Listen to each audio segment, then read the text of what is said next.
Good morning. It's Sunday, the 20th of September. Welcome to this live stream. I've put Dyscalculia in the title, and I will talk a little bit about Dyscalculia today because people have been mentioning it in my Facebook forum.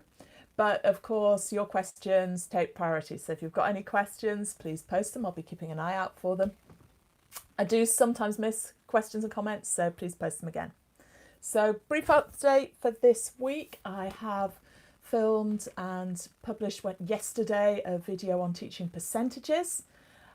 The video that's going live at 9:30 today is the one on ratio, which I really love because it involves lots of squishing Play-Doh, which kids love to do. It's one of those topics, it's a topic age 10 to 11 ratio, but really you can do it with all age groups. Just taking the chance to squish a bit more Play-Doh. Explain about making Play-Doh recipes with your measuring spoons to measure things out precisely, and you squish your Play-Doh into a spoon on a hard surface. You get lovely milliliter measures of Play-Doh, and then you can squish it all together and make your colour palettes. Very good if you're quite stressed as a teacher as well.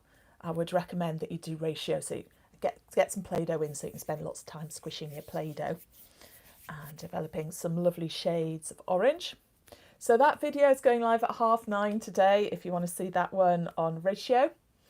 I'm just uploading, it's uploading while I'm filming this, the next video, which is on linear sequences. And we've done lots of work on building those towers of linear sequences, understanding that linear means straight line. So when you've got a linear sequence built in blocks, you can put a ruler on it and they'll fit with a straight line.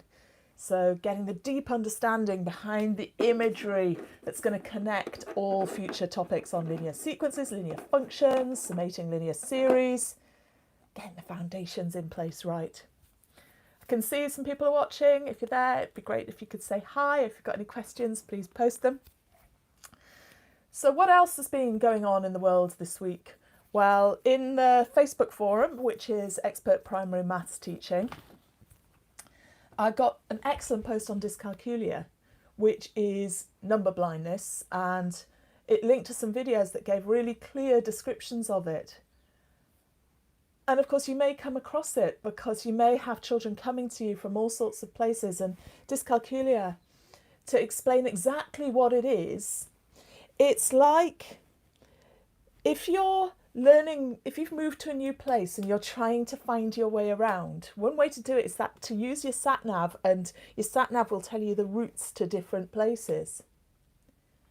But if you've never actually looked at a map at the place and you've never connected those routes, you're totally reliant on your Satnav and you never get beyond being reliant on it.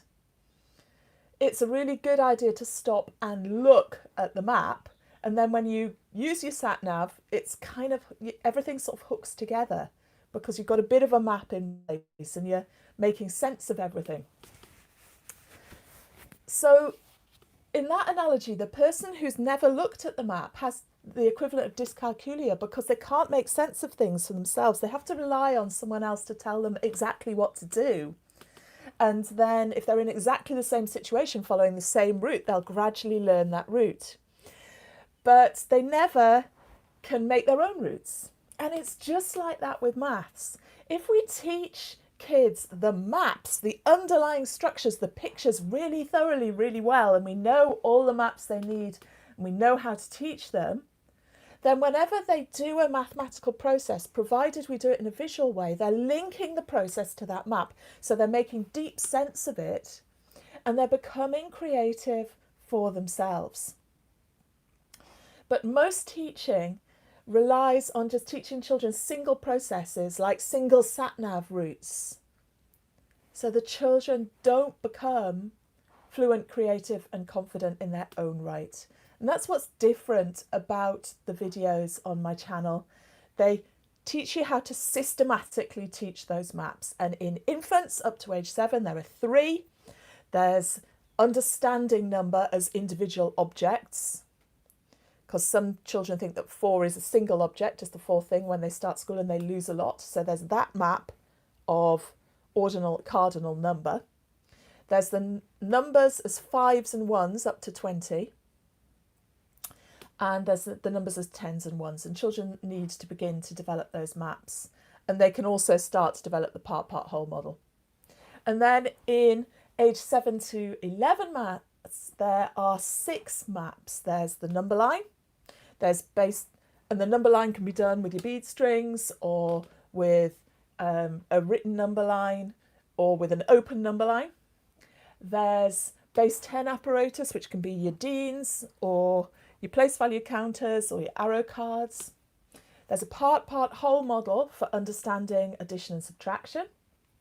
There's array for understanding multiplication and division. You need a circular model of proportion and fraction, and you need a proportion bar.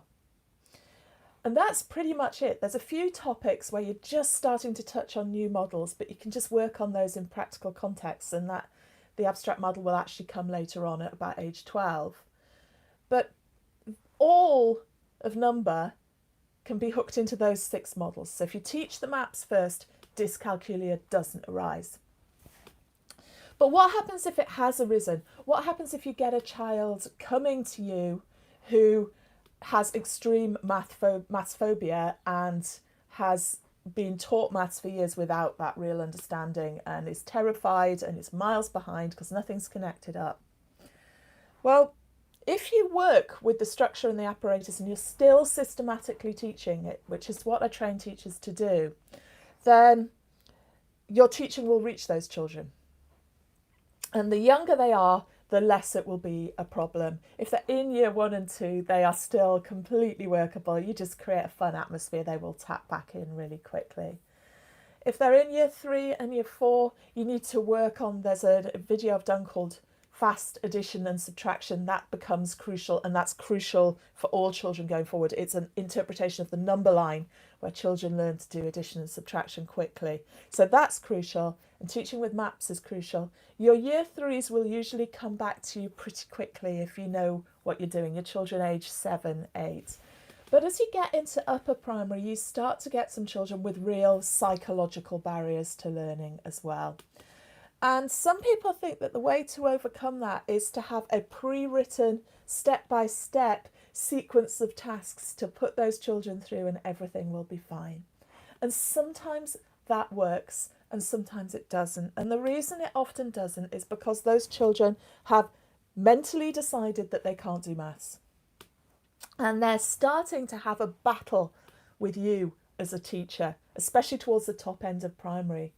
They're determined to prove that they are useless, they can't do maths, and they're going to fail. And they won't engage. So what I try to teach teachers is that for a while, whatever strategy you throw at children, no matter how good it is, it will fail.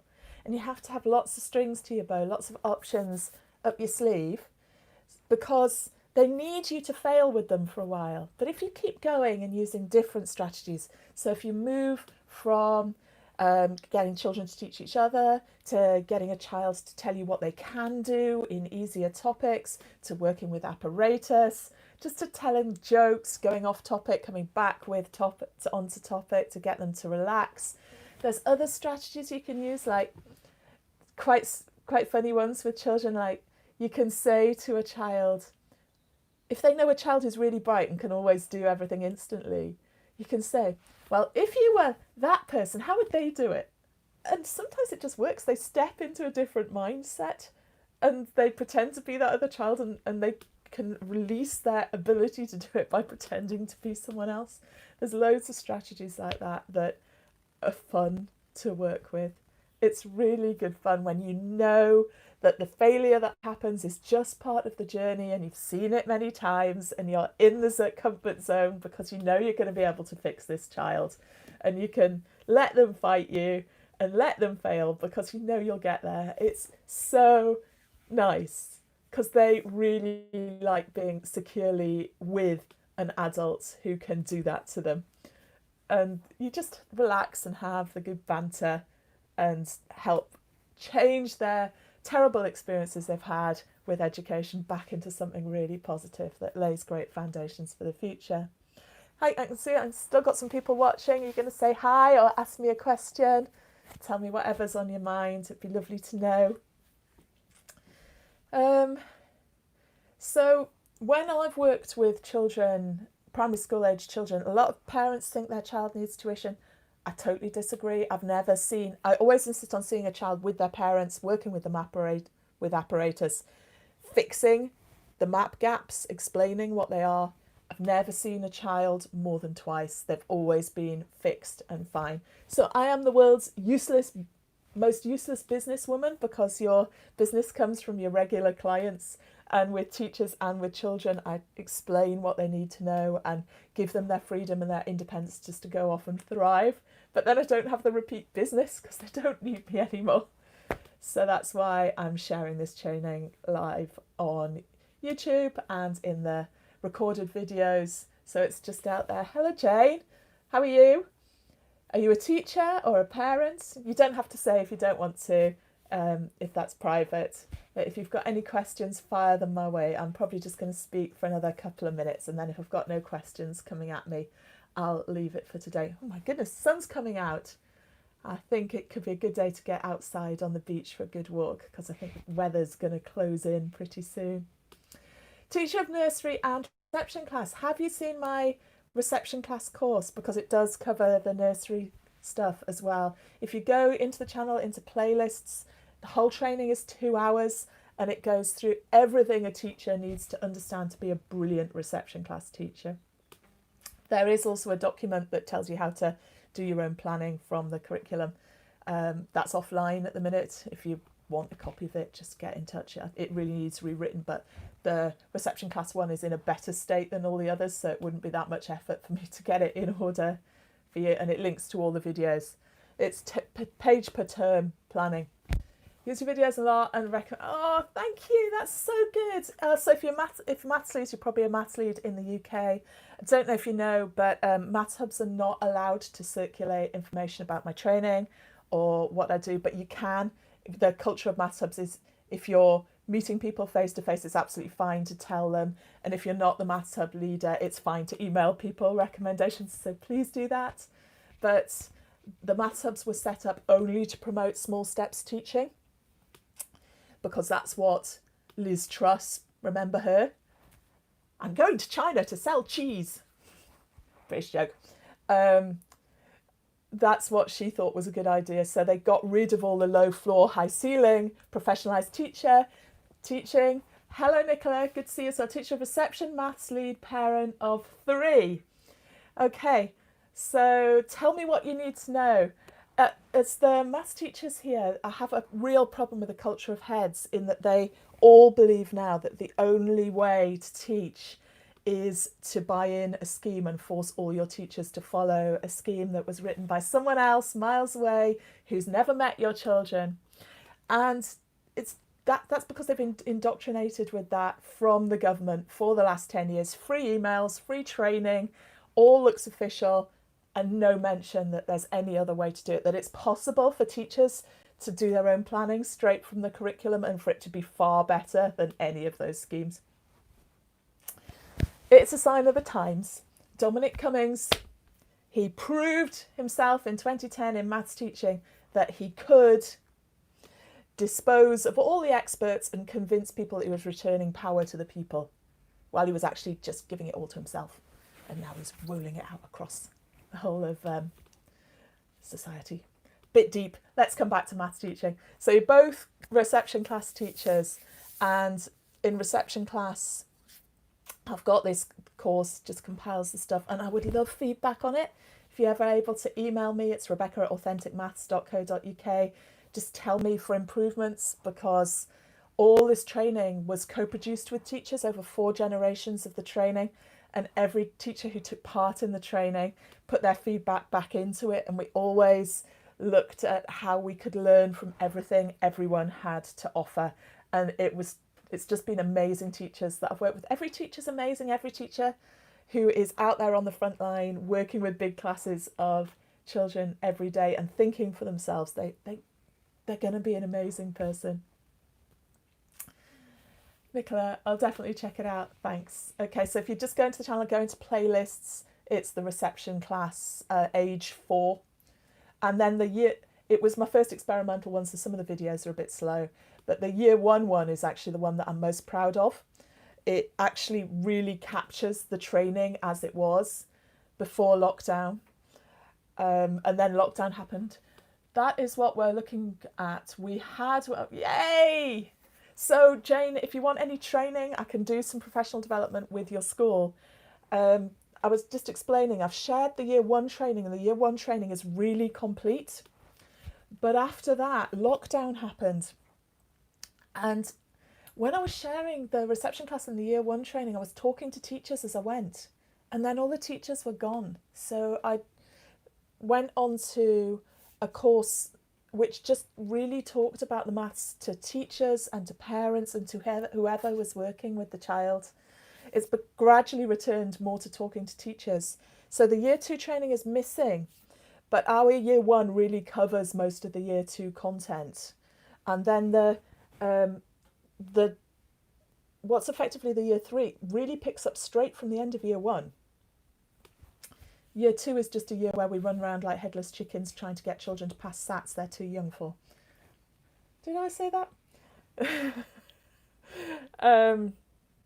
I will come back and write the year 2 probably at the beginning of 2021. And then it would be lovely to record the training for each of the other year groups. I might write introductory videos that summarize the year and link into the videos I've already created on specific topics. But in the meantime, if you're trying to get your teachers to work independently, professionally, and you've got some who are scared, okay, cool.